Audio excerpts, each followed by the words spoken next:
What's going on, guys? Welcome back to episode 2 of Tour Chat. Today, Jack joins me again to talk through everything related to last week's tournament of the Sentry Tournament of Champions. Well, as this, we're going to talk a little bit about Bryson DeChambeau and Cameron Champ, two massive hitters on the PGA Tour.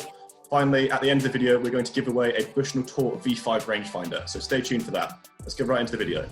Right, so the Sentry Tournament of Champions at Kapalua, a very exciting tournament every year. But this year, there was a playoff, which Joaquin Niemann lost to Harris English. A great tournament all round. Jack, what are your highlights? Yeah, I was a bit gutted actually. You know, a big fan of Joaquin Niemann. Think he's an absolutely brilliant player. So young, so talented. Love that impact position he's got. You know, whether he can sustain that throughout his career without doing his back in, we'll see. He seems to be very flexible, very young. I was a bit gutted to see him lose, but Harris English has been so consistent over this past year, and he really deserved to be back in the winner's circle. I mean, you know, funny enough, it was a Sentry Tournament of Champions, and he wasn't actually one of the champions in the tournament. He qualified through playing in the Tour Championship, not from winning the PGA Tour tournament, but fully deserved to be there, you know, given the whole COVID situation, and fantastic to see him get his first win since 2013. Yeah, I echo what you said. The first win in 7 years, which is crazy. I like the addition of having those top 30 players. It does make it a little bit more interesting, and having that top quality amount of players from Dustin Johnson, John Rahm and everything, it makes that win even more impressive, albeit it was a slightly less big field. There wasn't Roy McIlroy and people like that, but to have the quality of DJ, Rahm, JT, and beating them all pretty comfortably for all the big players was pretty impressive. I remember the final round. It's a shame because he said Joaquin probably should have won. I think he had a 4-foot putt on the last bird and missed it on the low side. If he had made that, he would have won. But there's a few players as well. JT probably should have done a little better as well. Brilliant tournament for JT though, I thought. Yeah, still very good. There was obviously controversy that surrounded a few of his on round 3, which is a shame. But in terms of how he held himself together for that, I think his finish was commendable. I think a lot of players could have completely lost his head in round 4, shot 6 or 7 over par, and focusing on that. He did mention that he wasn't actually thinking about golf, but the fact that he wasn't thinking about golf can still shoot 3-4 under par in a championship course, pretty impressive. So I would imagine. I think he was 7 under that final round as well, which is still amazing score. So if he was focusing on golf, you know, he probably would have got on to win it. But you know, I think he just made a silly mistake. You can see he really regrets it, and we said in last week's chat show we expected big things from JT this year, and I think he showed that he's well up for a really strong 2021. Yeah, absolutely. His driving accuracy was one of the worst of the week as well. I think it was at about 65%, which for a course like Kapalua, unbelievably wide fairways is pretty shocking. But for him to then still finish, I think tied 3rd, I think it was, is pretty decent. So I imagine kind of gets that a little bit better, he could be in the chance of getting a few more majors this year. I think he's definitely one to watch going into that. But Harris English as well, he's always been on the door for the last year, really. I'm surprised when I heard that he hadn't won for 7 years. I was thinking, sure he won last year, but it's because he had got so many. Yeah, all the same. That I just thought he was in amazing form. So yeah, it'll be interesting to see how he does this year, but it'll be also be interesting to see how obviously Bryson DeChambeau, our main talking point this week, because he kind of flew under the radar this week for his performance. I don't think anyone really thought he did very well, and then you look back and I was like, oh, he's tied 5th. He just snuck up. I think he shot 7 under in the final round and just got that top 5 spot. Beat DJ, beat Rahm, beat a few heavyweights pretty easily, and no one really talks about him that much apart from a few bits and bobs. He as expected at Kapalua, he hit some bomb drives, but it was really interesting to hear him just talk about his journey over the last few months, because I think we've seen in the off-season a lot of Bryson's social media presence increase, and with that comes a lot more coverage. But what did you make of all the talking points from Bryson this week? Yeah, it's been interesting. I think that's, like you said, you know, with Bryson, a lot of it is through social media. We see these really intense speed training workouts he does, where it looks like he's, you know, doing like a powerlifting session. You know, he's dripping with sweat, he's shouting to pump himself up. You know, it's like he's about to do a deadlift, not hit a drive. So it's really interesting to see that side of it on Instagram. And you know, he's obviously working with Carl Barkstra at the moment, the World Long Drive champion, and he aims to get an average ball speed of between 205 to 210 miles per hour on the PGA Tour. Now he has reached those levels outside of the tour. You know, he's hit 211 during a warm up recently. He's yet to break 200 miles per hour on the PGA Tour. So obviously there's a difference in the transition with doing it in a warm-up and doing it on tour. And I think that's the thing, you know, so many people have a problem with this whole distance thing with Bryson. It's been the main talking point now for, you know, nearly a year. I start to think that people's problem with it is about the process, you know, and it's because he's talking about it all the time, and, you know, he's put the size on, he's working with a world long drive champion, you know, he's talking about it in interviews.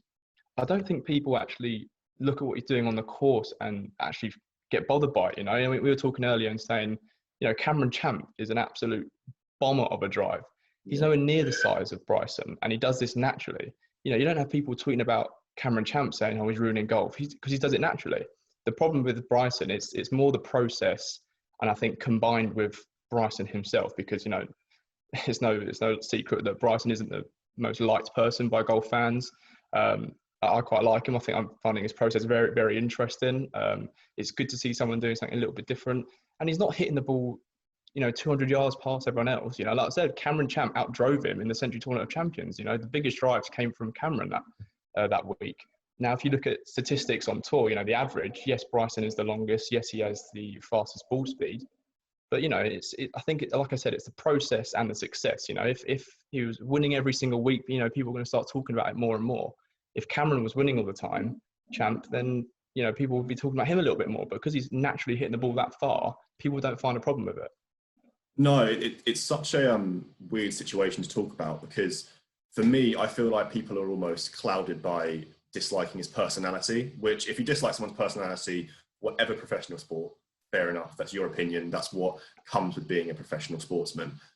The transformation, the process that Bryson has made by packing on 40 to 50 pounds of mass, lean mass, and then by that improving his golf game substantially, for any person to do that, let it be a professional golfer or professional sportsman, is absolutely astonishing. He's done that in such a short amount of time, and I don't think anyone should be doing anything other than just commending him and saying, congratulations, you've done something, you've stuck to something. Or by other players, I remember Luke Donald went for distance, it backfired.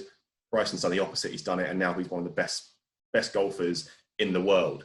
I don't understand why that process should be getting criticism. I feel that that's only getting criticism because people don't like Bryson. Like, he can do the best thing ever, and because people don't like him the way he acts, they're going to say, no, he should have done a bit more. Like, this is something that we've never really seen before, someone doing something in such a short amount of time. And the way he talks about it, as you said, in the interview with, I think it was Golf Channel this week at the Tournament of Champions, he talked about and referenced Carl Berkshire and talked about his journey.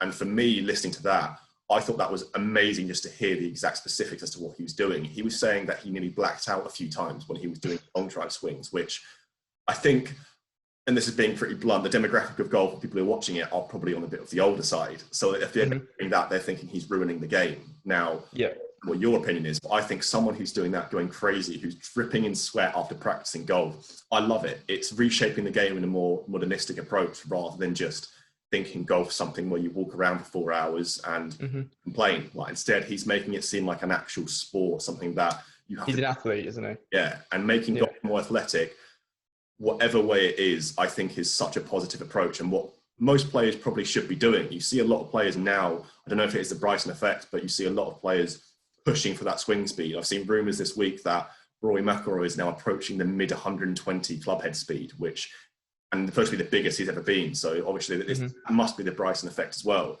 I'm slightly disappointed by the way in which people criticise him, because what he's done is so amazing. And he just showed that at the US Open as well, by everyone saying that, I think pre-tournament everyone was saying the US Open that he's going to absolutely mess up because it's tight fairways, you can't do anything, and he overpowered the course. Now the problem with that is people then said, oh no, we have to reshape the entire golf course. Stuff like this. It's not right. People weren't doing this when they designed the course. They weren't expecting Bryson DeChambeau to bomb it 350 yards.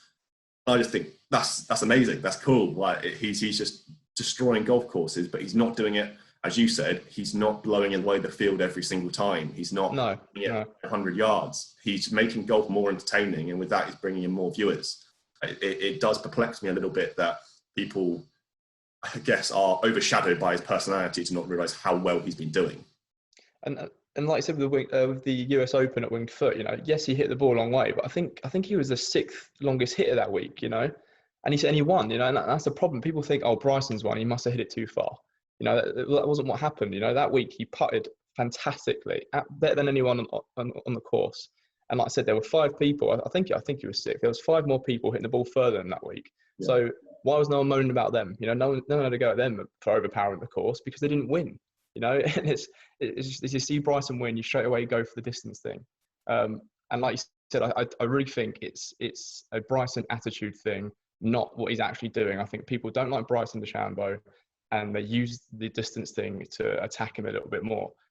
You know, you start to wonder, you know, if it was like a really likable golfer, you know, a Ricky Fowler or someone quiet like Matthew Fitzpatrick, who made it very clear that he would not go that way. But let's say he did, you know, would people be grilling them for it? Probably not, you know. Like I said, I just really think people need to just relax a little bit, just enjoy seeing someone working a little bit different. He's not winning every single week, so just don't worry about it. Stop tweeting about every single time. Every time he mentions speed, he's ruining the game. He's not ruining the game, you know. He's getting on fine. He's won a major now. He'll probably, will he win another one this year? Quite possibly, but it's just an interesting watch. And like you said, he's changing things up. He's bringing a new side to the game that we haven't really seen before. You know, he's working very, very hard and almost blacking out, you know, sweating like a madman trying to hit this ball as hard as he can. And it's just an interesting watch. You know, just lay off of it. That's all I think. Yeah, I couldn't agree more. That US Open point, even this week at Kapalua, he hit drives that were going over 400 yards. But his average drives was 302.5 yards for the week. Now, that's pretty standard, and it's because some holes are designed that they're severely uphill. So he was only hitting it, or he wasn't hitting driver, because some golf courses and some golf holes are designed so that you can't hit driver, which is correct. Like, there are some holes you can, and they probably wouldn't expect you to, but Bryson's done that. But at the end of the day, there's always going to be that kind of criticism towards him because he's just done something crazy and people want to criticize it. I think with golf, whenever someone does something like this, even when Tiger burst onto the scene and even when he was in his peak, people were criticizing him, and then people are still criticizing him now because he put on too much mass, he like went away from the game, everything like that.